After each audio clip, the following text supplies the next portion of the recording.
Hey everybody, so in today's video I just wanted to talk about weekly options and how we can use weekly options to kind of get an idea of where a stock can trade within. So I know you guys have probably noticed that in my recent videos I've been introducing the options chain a little bit more often. So it's all because I've been trying to lead it up to this moment right here. So I guess the best way that I can describe this is just to jump right into it. So this is what we're going to do. We're going to go on Webull and we're going to look up, for example, we're going to look up Tesla. Now for Tesla, we're going to go into the options chain right here. So we're going to click on options right here. We're going to do settings. We're going to make sure that we have calls and puts right here. So now we're going to look at Tesla stock price. So Tesla is at 759.63. We're going to just round up. And what we want to round up to is the closest option strike price. So when we look at that, that should be about 760. So I'm just going to scroll down here until I find 760. All right, so now I found 760. So what I'm going to do now is I'm going to click on June 3rd for next week. So that's next Friday, as you guys can see right here. Now you generally want to do this after the Friday that just passed. So today here in Colorado, it is Sunday, so Friday has already passed, so the previous Friday. So all this information right here is the information that showed up after Friday's close. So now what we're going to do is we're going to look at the options premium that's attached to next week that expires on June 3rd. So now we're going to look at the money options. So that would be 760. We're going to look at the ask right here, which is 2420 on the call side. And then we're going to look at the ask on the put side, which is 2465. So what we're going to do is we're going to add those two numbers together. So we have 2420. And then we have 24.65. All right, so that gives us 48.85. So now, the way that we could take this data is that we could get 48.85 and then we could add it to 759.63. Now that's going to give us 808.48. So I could go ahead and find 808.48 and then draw a line. Or I could get close enough. Sometimes it's a little bit hard. All right, so let's just say right there. And then now I can take the downside of that. So I could get the current stock price and then I could subtract 48.85 and that's going to be 710.78.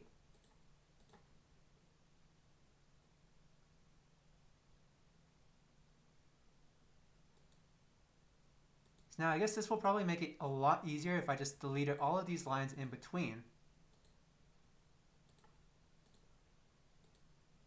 All right, so essentially the trading range that we're expecting for next week is going to be right here around 410 to this 808 area. So there's literally about, let's see, like $100 move that we could be moving within. So this range is pretty big. And where we are right now, we could be moving 48.85 to the upside or 48.85 to the downside. And this is the kind of the expected range right here for the trading week of next week. So now let's just kind of see like what the significance of this area is. So if I'm looking right here, I can see that once we broke past this area right here, right around 410, we really had this gap up right here. And then we hit the top of this upper trend channel. So now if we do break above this trend channel right here, I mean, the options are kind of expecting this 808 area, which kind of lines up with the top of this candle right here. So to me, you know, this actually makes quite a bit of sense. So this is the Tesla options data with the expected move. So now we could jump into something like Apple. And we could do this again. So I'm going to give you several examples so you know how to do this on your own. So we're going to go into the options chain again. We're going to look at June 3rd. Now we're going to look at the 150 strike. Now, just a quick note, you want to do this with stocks that have a lot of volume because they're highly liquid. Now, if you do this with other stocks that don't have a lot of volume, well, it doesn't really make sense because people aren't really going to be putting a whole lot into options. So this options data is not going to mean as much. So now we see 150 right here. Now the ask on the call side is 221. The ask on the put side is 259. So that's basically saying that the possible move is $4.71 to the upside or to the downside. So from here, I'm going to clean up my chart a little bit. Now, for the upside, we have 154.35.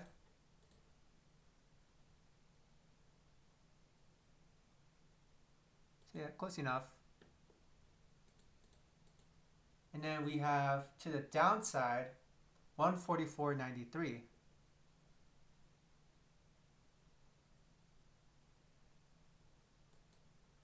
All right. So this is basically our expected move right here for next week. So to me, this also makes quite a bit of sense because if you look right here, this is basically around the top of this old trend channel right here. So it's literally the top of this old trend channel. So people are saying, oh, okay, well, if we get below this, well, then things are going to get kind of risky. And generally, you know, the stock market tends to leave us on a cliffhanger. So they always want to leave us hanging. So, you know, let's say next Friday we do fall to this level. It's probably just going to sit right on top of this trend channel just to screw with us, you know? And then we're going to start thinking and worrying, oh, is it going to fall below the trend channel? Is it going to bounce? What's it going to do? So it's always going to keep us guessing. So to me, this makes quite a bit of sense. Now, we're saying that the upside is going to be 154-ish. So to me, that also makes quite a bit of sense because that's right around the top of this bar right here. And it's also this resistance area right here. So we can see prior support, so that's going to act as future resistance. So to me, this makes sense. So we're seeing this move from this almost 155 to 154-ish. Now let's look at SPY. And then again, I'm just going to clean up my chart a little bit. So we're going to always make sure with SPY you're picking the right date because SPY has lower time frames because you could trade options for just like a few days instead of an entire week. So we want to do June 3rd right here. Now we're going to go all the way to 415.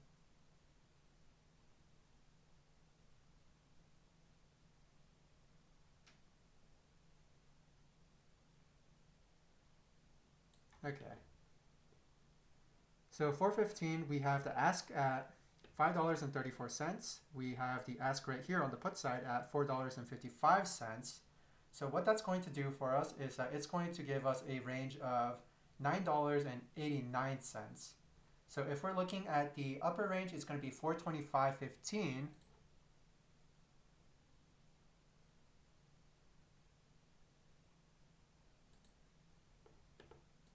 And then if we're looking at the lower range, it's going to be 405.37.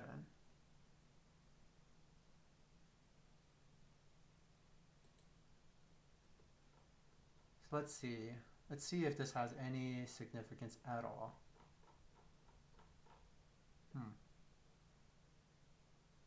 So what I can see right here is that this area right here was prior support. It was resistance right here. And then this is the area where once we broke past it, we really started this little gap up right here. So now it makes sense that that is support. Now for resistance, it's basically saying that we're going to have resistance right here, which is right around this 425 area, which also makes sense because you can see that this was resistance right here. So if we do creep slightly above that, we do hit the 50-day moving average at 426.55. So just a quick note right there, you know, we could just break above this and then maybe we could reject right here at the 50-day moving average. So that's SPY. Let's look at QQQ. So same deal with QQQ. we want to make sure we pick the right date because there's multiples in between here. So now we're trading at 309. So let's go and look for that.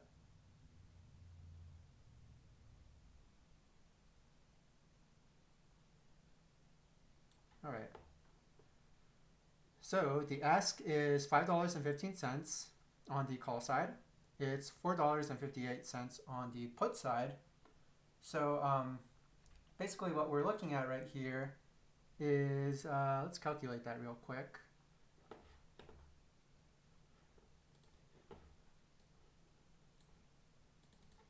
So I did have this calculator on a spreadsheet, but I am noticing I did make that mistake where, I accidentally picked the June strike.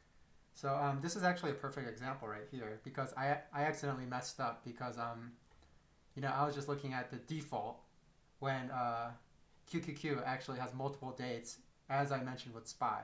So we're going to calculate this real quick right here. So we see that the ask is 5.15. And then 4.58 right here. So now I'm going to fix this on my spreadsheet real quick. So give me one moment.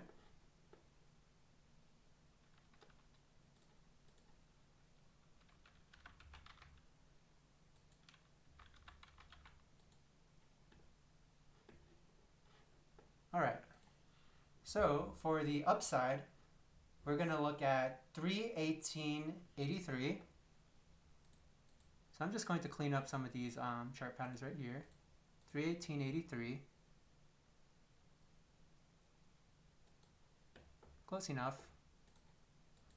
For the downside, we're looking at 299.37.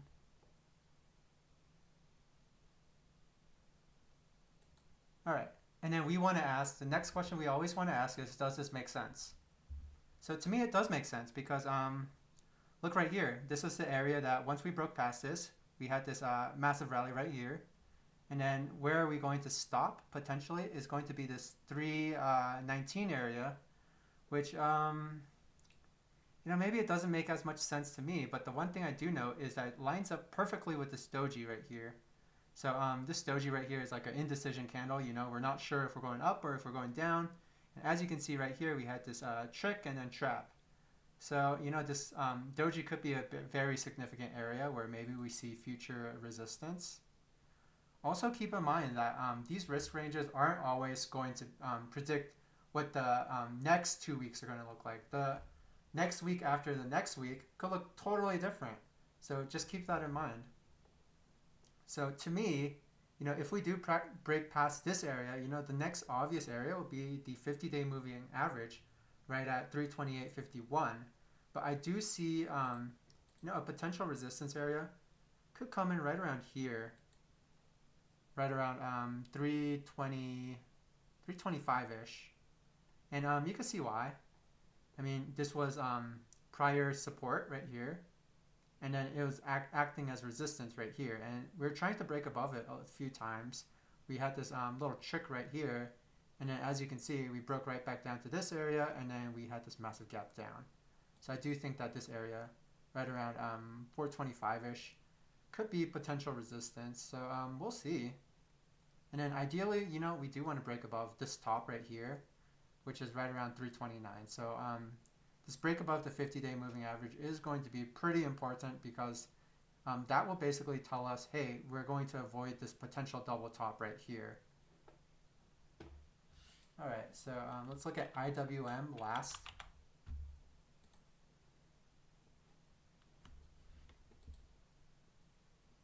All right, so we want to look at 188. Or actually 187.5. Because IWM actually has these individual 0.5 strikes. So here we see that the, let's see, the ask is 279. And the ask right here on the put side is 254. So that's going to give us a deviation of 5.33. So I'm going to go ahead and delete some of these lines. So now the higher range is going to be 192.97. So let's just say 193. And the lower range is going to be 187.64. Or actually, no, that's the current price. 182.31 is what I meant to say.